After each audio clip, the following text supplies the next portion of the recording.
ਸਤਿ ਸ਼੍ਰੀ ਅਕਾਲ। ਕਲਿਆਣ ਟੀਵੀ ਪੰਜਾਬ ਵੇਖ ਰਹੇ ਹੋ ਤੁਸੀਂ। ਅੰਬੂਜਾ ਸੀਮੈਂਟ ਬਠਿੰਡਾ ਯੂਨਿਟ ਦੇ ਵੱਲੋਂ ਗੌਤਮ ਅਦਾਨੀ ਦੇ ਜਨਮ ਦਿਨ ਤੇ ਖੂਨਦਾਨ ਕੈਂਪ ਦਾ ਆਯੋਜਨ ਕੀਤਾ ਗਿਆ। ਤਾਂ ਦੱਸ ਦੇਈਏ ਕਿ ਅੰਬੂਜਾ ਫਾਊਂਡੇਸ਼ਨ ਦੇ ਚੇਅਰਮੈਨ ਗੌਤਮ ਅਡਾਨੀ ਦੇ ਜਨਮ ਦਿਨ ਨੂੰ ਸਮਰਪਿਤ ਇੱਥੇ ਇੱਕ ਖੂਨਦਾਨ ਕੈਂਪ ਦਾ ਆਯੋਜਨ ਕਰਦੇ ਨੇ ਤੇ ਇਸ ਕੈਂਪ ਦੇ ਵਿੱਚ ਮਾਨਵਤਾ ਦੀ ਸੇਵਾ ਤੇ ਸਮਾਜ ਪ੍ਰਤੀ ਆਪਣੀ ਜ਼ਿੰਮੇਵਾਰੀ ਨਿਭਾਉਂਦਿਆਂ ਅੰਬੂਜਾ ਸੀਮੈਂਟ ਦੇ ਵੱਲੋਂ ਆਪਣੀ ਵਚਨਬੱਧਤਾ ਨੂੰ ਦਰਸਾਇਆ ਗਿਆ। ਇਸ ਨੇਕ ਕਾਰਜ ਦੇ ਵਿੱਚ ਕੰਪਨੀ ਦੇ ਕਰਮਚਾਰੀ, ਅਧਿਕਾਰੀ ਤੇ ਸਥਾਨਕ ਭਾਈਚਾਰੇ ਦੇ ਲੋਕਾਂ ਨੇ ਵੱਧ ਚੜ੍ਹ ਕੇ ਹਿੱਸਾ ਲਿਆ ਤੇ ਕੈਂਪ ਦੇ ਦੌਰਾਨ ਇਕੱਤਰ ਕੀਤਾ ਗਿਆ ਖੂਨ ਖੇਤਰ ਦੇ ਲੋੜਵੰਦ ਮਰੀਜ਼ਾਂ ਦੇ ਲਈ ਵਰਤਿਆ ਜਾਵੇਗਾ ਤਾਂ ਜੋ ਉਹਨਾਂ ਦੀ ਜਾਨ ਬਚਾਈ ਜਾ ਸਕੇ। ਤਾਂ ਅੰਬੂਜਾ ਸੀਮੈਂਟ ਹਮੇਸ਼ਾ ਹੀ ਸਮਾਜਿਕ ਭਲਾਈ ਦੇ ਕੰਮਾਂ ਦੇ ਵਿੱਚ ਮੋਹਰੀ ਰਹੀ ਹੈ ਤੇ ਖੂਨਦਾਨ ਕੈਂਪ ਵੀ ਉਸੇ ਲੜੀ ਦਾ ਇੱਕ ਹਿੱਸਾ ਹੈ। ਇਸ ਪਹਿਲ ਕਦਮੀ ਦੇ ਨਾਲ ਲੋਕਾਂ ਨੂੰ ਖੂਨਦਾਨ ਦੀ ਮਹੱਤਤਾ ਬਾਰੇ ਜਾਗਰੂਕ ਕਰਨ ਦੇ ਵਿੱਚ ਵੀ मदद मिलती है। सर क्या नाम है और क्या कहना चाहते हैं जो आज ब्लड कैंप लगाया? नमस्कार, मेरा नाम विष्णु त्रिवेदी है और मैं अंबुजा सीमेंट फाउंडेशन में एज ए जोनल मैनेजर हूँ। आज का दिन हमारे लिए अंबुजा पूरे परिवार के लिए विशेष खास का दिन है। खास का मेरा कहने का मतलब ये है कि हम अंबुजा परिवार के जो हमारे जो मार्गदर्शक हैं माननीय गौतम जी अडानी, उनका आज 63वां जन्मदिन है और हम सब लोग बड़ी खुशी के साथ मना रहे हैं। ये जन्मदिन की खास बात ये है कि हम केक काट के नहीं मना रहे, हम रक्तदान शिविर करके हम लोग ये मना रहे हैं। ये एक बहुत खुशी का दिन है। इसका मुख्य रूप से हम लोगों ने आज के दिन जो है 250 यूनिट का टारगेट रखा है भटिंडा अंबुजा सीमेंट की तरफ से, जिसमें हम लोग अपने एम्प्लॉयज़, हमारे कार्यकर्ता और आसपास की कम्युनिटी, विशेषकर जिन गांव में हम लोग सीएसआर का काम कर रहे हैं, उन गांव के लोगों को मोटिवेट करके आज हम लोग ये कैंप में रक्तदान शिविर आयोजित कर रहे हैं। मुख्य रूप से अगर हम देखें तो आज का कैंप हम एम्स भटिंडा के सहयोग से ये संचालित कर रहे हैं और सभी लोग मोटिवेट होकर के जो है रक्तदान कर रहे हैं। मुख्य रूप से देखा गया है कि लोगों में इस तरह की धारणा रहती है कि खून दान करने से हम जो है हमारा खून कम हो जाएगा। ये एक निरर्थक धारणा है। मेरा कहना तो ये है कि हम ब्लड डोनेशन बहुत ही अच्छी एक प्रक्रिया है जिसके माध्यम से हमारा शरीर स्वस्थ होता है और अच्छी तरीके से हमारा शरीर का संचालन होता है। मैं सभी जितने भी लोग यहाँ पे जो ब्लड डोनेटर आए हैं उन सभी का अंबुजा परिवार की तरफ से, गौतम अडानी परिवार की तरफ से मैं हार्दिक अभिनंदन करना चाहूँगा कि उन्होंने यहाँ पे आए और मैं विशेषकर एम्स परिवार का भी, एम्स भटिंडा का भी मैं जो है अभिनंदन करना चाहूँगा कि उनकी तरफ से, उनके सहयोग से आज ये शिविर हमारा आयोजित हुआ है। हर साल कहा जाता है जी, ये हम हर साल अडानी परिवार जो हमारे अडानी जी हैं उनके जन्मदिन पर हर साल मनाते हैं और ये निरंतर कई सालों से, ये 63वां उनका जन्मदिन है जो कि हम लोग आज मना रहे हैं। सर क्या नाम है और क्या कहना चाहते हैं जो ब्लड कैंप लगाया?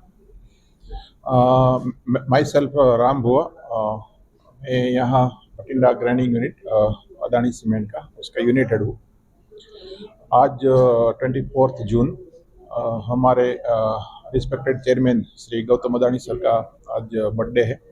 सो हमारा अडानी ग्रुप की ग्रुप में हर एक साइट लोकेशन जहाँ मैन्युफैक्चरिंग फैसिलिटी है और सेल्स ऑफिस और कॉर्पोरेट ऑफिस में 19 से 24 के बीच में हमारे चेयरमैन साहब का बर्थडे सेलिब्रेशन के लिए हम सब ब्लड डोनेट कर रहे हैं। हमारा उस उपलक्ष्य में हम हमारे चेयरमैन साहब को, जो आज भारत की नहीं विश्व के जाने माने बिजनेसमैन है, बहुत बड़े इंडस्ट्रियलिस्ट है, हमारे चेयरमैन साहब का जो विजन है nation building and growth with goodness, तो नॉट ओनली इंडस्ट्रियल्स में हम नंबर 1 होना चाहते हैं, लेकिन हम समाज को वापस देना चाहते हैं, समाज की सेवा करना चाहते हैं। तो उसी उपलक्ष्य में ब्लड डोनेशन कैंप हमारे हर एक लोकेशन पे आयोजित किया गया है। हमारे यहाँ भटिंडा लोकेशन पे हम टारगेट कर रहे हैं कि आज 200 more than 200 units blood donation करेंगे। तो सब एम्प्लॉय, हमारे कर्मचारी, वर्कर, सब फैमिली, सब ने पार्टिसिपेट किया है और हमारे नियर बाई विलेजेस के भी लोगों ने इसमें पार्टिसिपेट किया है।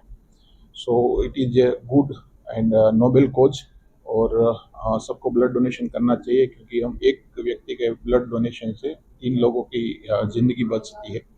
सो वंस अगेन हम हमारे चेयरमैन साहब को जन्मदिन की बहुत बहुत बधाई देते हैं और उसका जन्मदिन के उपलक्ष्य में हम इस अभियान को, ब्लड डोनेशन अभियान को और जोर शोर से आगे बढ़ाएंगे। Thank you very much. हाँ डॉक्टर की नाम है? हाँ जी, मैं doctor Seerat, incharge blood bank AIIMS Bathinda ਦੀ इंचार्ज।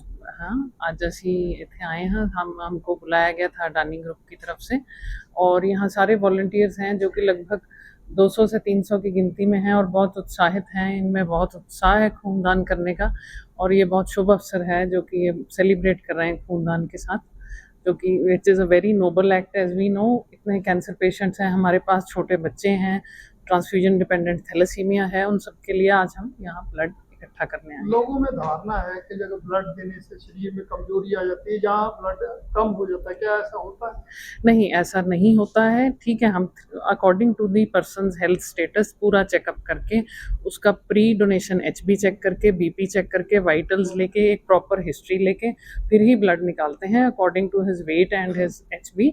और ऐसा नहीं होता, जो भी कुछ लोगों को कमी महसूस होती है डोनेशन के बाद, कमज़ोरी होती है, लोगों को ऐसे ख्याल हैं, वो उनके वैसे प्री हेल्थ जो ठीक नहीं होती या डिहाइड्रेशन होती है, उन बातों की वजह से होती। ब्लड डोनेशन से ऐसा कुछ भी नहीं होता। कितनी देर बाद दोबारा ब्लड? एक हेल्दी डोनर 90 डेज के बाद दोबारा ब्लड डोनेट कर सकता है। उसका क्या नाम और क्या कहना चाहते हैं आज ये ब्लड? मैं डॉक्टर राकेश कक्कड़ हूँ। मैं कम्युनिटी एंड फैमिली मेडिसिन का विभागीय अध्यक्ष एम्स बठिंडा से हूँ, और हमारे और अंबुजा सीमेंट के बीच में कुछ इस तरीके की जो स्वास्थ्य से रिलेटेड एक्टिविटीज़ हैं वो होती रहती हैं। पिछले दिनों हमने कैंसर पे भी काफ़ी बड़ा कार्यशाला की थी और इसमें लोगों का अवेयरनेस की थी।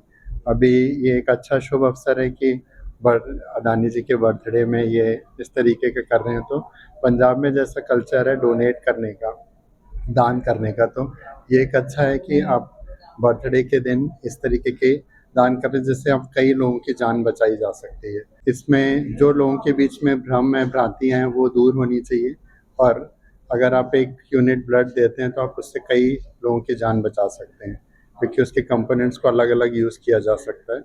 तो सभी से ये गुजारिश रहेगी कि सब आगे आएँ, ज़्यादा से ज़्यादा लोग इस चीज़ से जुड़ें, और एम्स बठिंडा परिवार कम्युनिटी में जाके भी इस तरीके के कैंप्स लगाता रहता है। कई बार कोई जो ब्लड दान करता है ਉਹਨੂੰ कोई भयानक बीमारी भी होती है, किहड़ी कोई पता भी नहीं होता, ਉਹਦੇ कोई टेस्ट भी होंगे? हाँ जी, जब किसी पेशेंट से या किसी व्यक्ति से ब्लड लिया जाता है, पहले उसकी जांच की जाती है कि वो लेने लायक है कि नहीं। अगर वो लेने लायक है, कि जैसे हमने 250 का टारगेट बनाया, तो हर बंदे से नहीं ले पा रहे हैं हम। कुछ लोगों को जैसे खून की कमी है या कुछ और बीमारी है, तो वो पहले स्क्रीनिंग होती है। स्क्रीनिंग होने के बाद अगर उपयुक्त होता है तभी वो ब्लड लिया जाता है। तो जिस तरह HIV होगा या और नहीं, वो तो बिल्कुल नहीं पता लगता। नहीं, खून से जो फैलने वाली कुछ बीमारियां हैं जो एक मतलब खून के थ्रू संक्रमित हो सकती हैं, जैसे HIV हो गई, हेपेटाइटिस हो गई, इस तरीके की बीमारियों वाले ब्लड को नहीं लिया जाता, उसकी जांच होती है पहले।